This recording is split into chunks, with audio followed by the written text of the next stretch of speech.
I tell you, Janice, it's got to be slick. No, it won't work, Roger. It's too uncertain. But there's nothing to go wrong. Now listen. Those custom boys are used to naive, stupid smuggling. We've got to be smart, that's all. And you think your idea is? Look, Janice, why isn't it? We get on the boat. We're strangers. We never speak to each other. No one on the boat can connect us in any way. Now, I get off first, and right away I have my trunk and bags examined. By the time I'm through, you're off and you're waiting. Then... Yes, but that timing. How can I be sure there won't be a lot of people under letter G and only me at K? For heaven's sake, Janice, you can stall somehow. We'll be near enough to each other to see how things are going. Okay. Then I pick up my 3 bags and walk over toward you. I'm clumsy and I don't see where I'm going. I bump into you, and as I do, you drop my wallet. I pick it up. With your hands full of bags, I suppose. Well, maybe you pick it up. We don't have to rehearse a scene like that. If anyone thinks he sees you drop it, my initials and identification will prove it's mine, especially as I've just been through the customs. It'll look as if I had it in my hand. Sounds good, Roger. Good. It's perfect. Why, with the diamond market the way it is, we'll clean up in America, honey. Roger, if this works, you're a genius.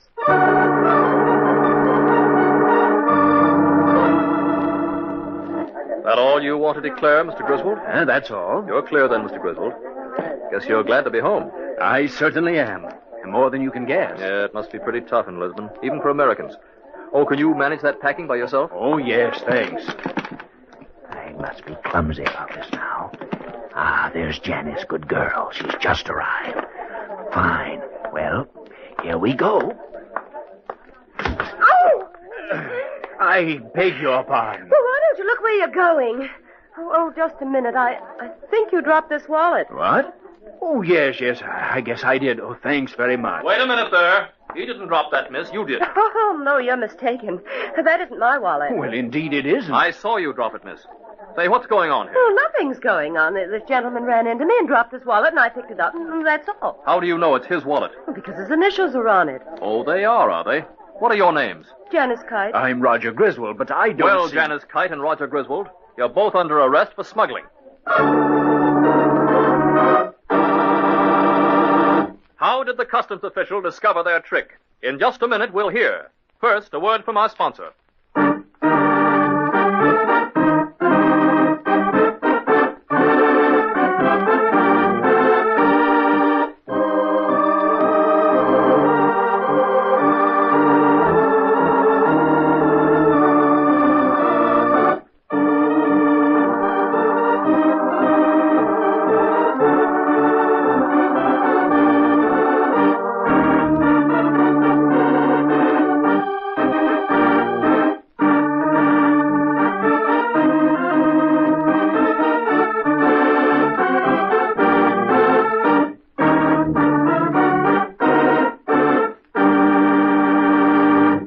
And now, back to our story.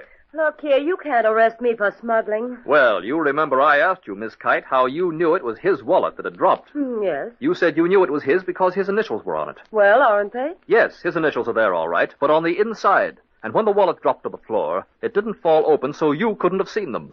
Therefore, I knew you had previous knowledge of them. Yes, you two had a nice little package of 15 diamonds in that wallet. And now, how about a free ride to the station house?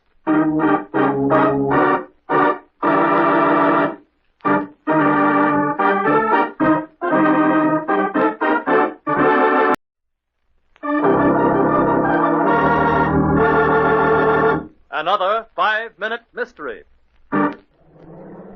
Well, Alice, one more block and you'll behold the Brooks household. 2 whole years, Jim. It just doesn't seem possible it's been so long. You and Dorothy married and with a place of your own. That's true, all right. Only too bad you haven't taken advantage of the old Brooks hospitality sooner. Well, I'm here now, and I intend having a perfectly wonderful time. Here we are. Oh, what a charming place this is. Dorothy's probably on needles and pins waiting for me to get you here. Darling, it's Jim. Here's Alice. Jim, look. What? Where? There on the living room floor. It's Dorothy. Dead.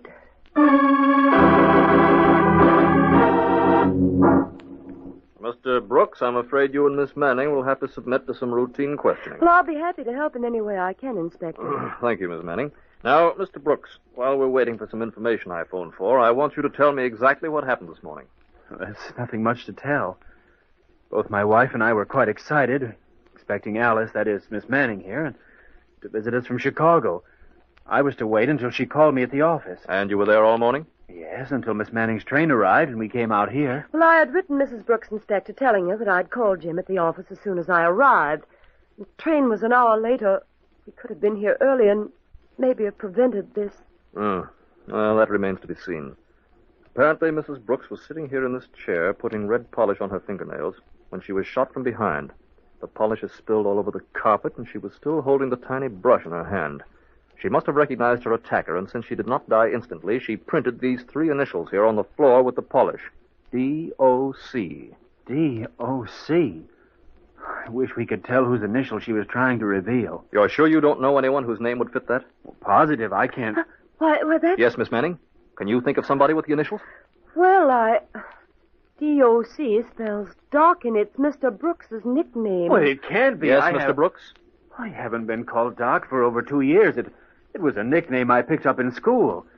My wife didn't like the name and never used it. Nobody in New York even knows me by the Doc. You've got to believe me, Inspector. It's the truth. Well, that we'll see. Just a minute. Hello. Yes, Grady? Yes? I see. Well, it's sewed up anyway. Thanks. Well, you both will be happy to know our little murder is solved. Oh, then it wasn't Doc after all. No, Miss Manning, it wasn't Doc. I'm arresting you, Miss Manning, for the murder of Dorothy Brooks. Why did the inspector arrest Miss Manning for the murder of Mrs. Brooks? In a moment, we'll hear, but first...